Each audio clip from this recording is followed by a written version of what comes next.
Hi hello ಎಲ್ರಿಗೂ ನಮಸ್ಕಾರ. ನೀವು ನೋಡ್ತಾ ಇದ್ದೀರಾ ಸೌತ್ ಟಾಕೀಸ್. ನಾನು ಪ್ರಿಯಾ.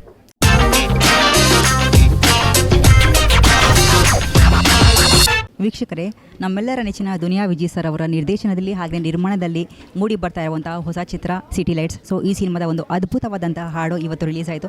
ಸದ್ಯಕ್ಕೆ ನನ್ನೊಟ್ಟಿಗೆ ವಿನಯ್ ರಾಜ್ಕುಮಾರ್ ಸರ್ ಅವರಿದ್ದಾರೆ. ಬನ್ನಿ ಮಾತನಾಡ್ತಾ ಹೋಗೋಣ. ಸರ್, ಮೊದಲನೇದಾಗಿ ನಮಸ್ಕಾರ, ಹೇಗಿದ್ದೀರಾ?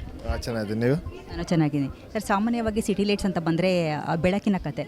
ಸೊ ಇಲ್ಲಿ ಅಂದರೆ ಜನರು ಬೆಳಕಿನ ಹಿಂದೆ ಬದುಕ್ತಾ ಇರುವಂಥ ಕತೆ ಏನಾದರೂ ತೋರ್ಸೋಕ್ಕೆ ಹೊರಟಿದ್ದೀರಾ ಏನೋ ಅಂತ? ಬೆಳಕಿನ ಹಿಂದಿನ ಅಂದರೆ ಬೆಳಕು ಹಿಂದೆ ಬದುಕ್ತಾ ಇರುವಂಥ ಜನರ ಕತೆ ಹೇಳಕ್ಕೆ ಹೊರಟಿದ್ದೀರಾ ಏನೋ ಅಂತ ಈ ಸಿನಿಮಾದಲ್ಲಿ? ಈ ಸಿನಿಮಾದಲ್ಲಿ ಎರಡೂ ಅನಿಸುತ್ತೆ. ಒಂದಷ್ಟು ಜನ ಬೆಳಕಿಗೆ ಹುಡ್ಕೊಂಡು ಬರ್ತಾರೆ. ಸೊ ಮೋಸ್ಟ್ಲಿ ಅವ್ರ ಕತೆ ಅಂತ ಹೇಳ್ಬೋದು. ವಿನಯ್ ಸರ್, ಆ್ಯಕ್ಚುಲಿ ನಿಮ್ಮ ಒಂದು ಜರ್ನಿ ನೋಡಿದ್ರೆ ಸಾಕಷ್ಟು ಹಲವಾರು ಸಿನಿಮಾಗಳು, ವಿಭಿನ್ನವಾದಂತಹ ಪಾತ್ರಗಳು, ಪ್ರತಿಯೊಂದು ಪಾತ್ರದಲ್ಲೂ ಕೂಡ ನೀವು ಆ ಪಾತ್ರವಾಗಿಬಿಡ್ತೀರಾ. ಅಂದರೆ ಒಳ್ಳೊಳ್ಳೆ ಎಕ್ಸ್ಪೆರಿಮೆಂಟ್ಸ್ಗಳು. ಸೊ ಈ ಸಿಟಿ ಲೈಟ್ಸ್ ಮೂಲಕ ನೀವೇನು ಕಲ್ತ್ರಿ, ಹಾಗೆಯೇ ಈ ಒಂದು ಎಕ್ಸ್ಪೀರಿಯನ್ಸ್ ಹೇಗಿತ್ತು ಅಂತ? ಸಿಟಿ ಲೈಟ್ ಎಕ್ಸ್ಪೀರಿಯನ್ಸ್ ತುಂಬ ಚೆನ್ನಾಗಿತ್ತು. ವಿಜಯ್ ಸರ್ ಜೊತೆ ಕೆಲಸ ಮಾಡೋಕ್ಕೆ ತುಂಬ ಖುಷಿ ಆಯಿತು. ತುಂಬ ಈ ಆ್ಯಕ್ಟಿಂಗ್ ಕ್ರಾಫ್ಟಲ್ಲಿ ತುಂಬ ಅವರಿಂದ ತುಂಬ ಕಲಿತೆ. ಯಾಕೆಂದರೆ ಅವ್ರಿಗೊಂದು ತುಂಬಾ ದೊಡ್ಡ ಎಕ್ಸ್ಪೀರಿಯನ್ಸ್ ಇದೆ ಆ್ಯಕ್ಟಿಂಗಲ್ಲಿ. ಸೊ ಅದರಿಂದ ಅವ್ರಿಗೆ ಒಂದು ಆ್ಯಕ್ಟ್ರಿಂದ ಹೇಗೆ ಆ ಪರ್ಫಾರ್ಮೆನ್ಸ್ ಆಚೆ ತೆಗಿಬೇಕು, ಒಂದು ಸಿಚುವೇಶನ್ನ ಹೇಗೆ ಎಕ್ಸ್ಪ್ಲೇನ್ ಮಾಡೋದು ತುಂಬ ಚೆನ್ನಾಗುತ್ತೆ. ಸೊ ಅದು ನಮಗೆ ಇನ್ನೂ ತುಂಬ ಹೆಲ್ಪ್ ಮಾಡುತ್ತೆ ಆ್ಯಕ್ಟ್ ಮಾಡೋಕ್ಕೆ. ಆ್ಯಕ್ಚುಲಿ ಸಲಗದಲ್ಲಿ ಬೆಂಗಳೂರಿನ ಒಂದು ಮುಖವನ್ನು ನೋಡಿದ್ವಿ. ಸೊ ಭೀಮಾದಲ್ಲಿ ಮತ್ತೊಂದು ಮುಖವನ್ನು ನೋಡಿದ್ವಿ. ಸೊ ಸಿಟಿ ಲೈಟ್ಸ್ನಲ್ಲಿ ಬೆಂಗಳೂರಿನ ಯಾವ ಹೊಸ ಮುಖವನ್ನು ತೋರಿಸೋದಕ್ಕೆ ಹೊರಟಿದ್ದೀರಾ ಅಂತ? ಅದೇ ಸಿನಿಮಾ ಬಗ್ಗೆ ಜಾಸ್ತಿ ಹೇಳೋಕ್ಕಲ್ಲ, ಬಟ್ ಹೌದು, ಈಗ ಬೆಂಗಳೂರದ್ದು ಇನ್ನೊಂದು ಒಂದು ರಾತ್ರಿ ಬೆಂಗಳೂರು ಹೇಗಿರುತ್ತೆ ಅಂತ ನಾವು ನೋಡ್ಬೋದು ಸಿಟಿ ಲೈಟ್ಸಲ್ಲಿ.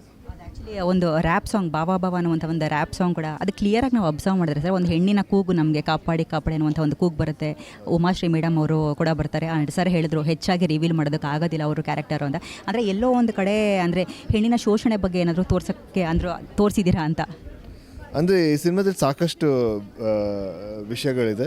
ಸೊ ಈ ವಿಷಯನೂ ನಮ್ಮ ಡೈರೆಕ್ಟರ್ ಮುಟ್ತಾರೆ, ಈ ವಿಷಯನೂ ಮುಟ್ತಾರೆ. ಹೌದು, ಕಂದಮ್ಮ ಕಂದಮ್ಮ ಸಾಂಗು ತುಂಬ ಚೆನ್ನಾಗಿ ಮೂಡಿ ಬಂದಿದೆ. ಕಂಗ್ರ್ಯಾಚುಲೇಷನ್ಸ್ ಮೊದಲನೇದಾಗಿ. ನಿಮಗೆ ಹೇಗೆ ಅನ್ನಿಸ್ತು ಸರ್ ಈ ಒಂದು ಅಂದರೆ ಶೂಟಿಂಗ್ ಎಕ್ಸ್ಪೀರಿಯನ್ಸ್ ಎಲ್ಲ? ತುಂಬ ಚೆನ್ನಾಗಿತ್ತು, ತುಂಬ ಖುಷಿ ಆಯಿತು. ನನಗೂ ಈ ಸಾಂಗ್ ಅಂದರೆ ತುಂಬ ಇಷ್ಟ. ಆಮೇಲೆ ಶೂಟಿಂಗ್ ಇದೊಂದು 4-5 ದಿನ ಈ ಸಾಂಗ್ ಸೀಕ್ವೆನ್ಸ್ನ ಶೂಟ್ ಮಾಡಿದ್ವಿ. ಒಂದೊಂದು ಸೀನು ಒಂದೊಂದು ಮಾಂಟಾಜ್ನು ಒಂದೊಂದು ಸೀನ್ ಥರನೇ ಶೂಟ್ ಮಾಡಿದ್ವಿ. ತುಂಬ ಇಂಟ್ರೆಸ್ಟಿಂಗ್ ಆಗಿ ತುಂಬ ಚೆನ್ನಾಗಿ ಬಂದಿದೆ.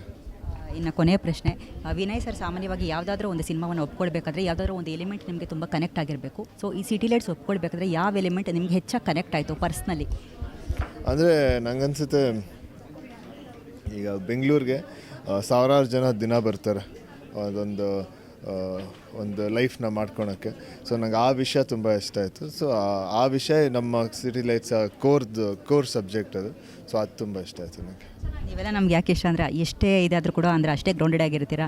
ಸೊ ಈ ಸಿನಿಮಾ ತುಂಬ ಒಳ್ಳೆಯದಾಗಲಿ ಸರ್, ನಿಮಗೊಂದು ಮೈಲ್ ಸ್ಟೋನ್ ತಂದ್ಕೊಡ್ಲಿ ಅಂತ ಭಾವಿಸ್ತೀವಿ. Thank you so much. Thank you so much. Thank you.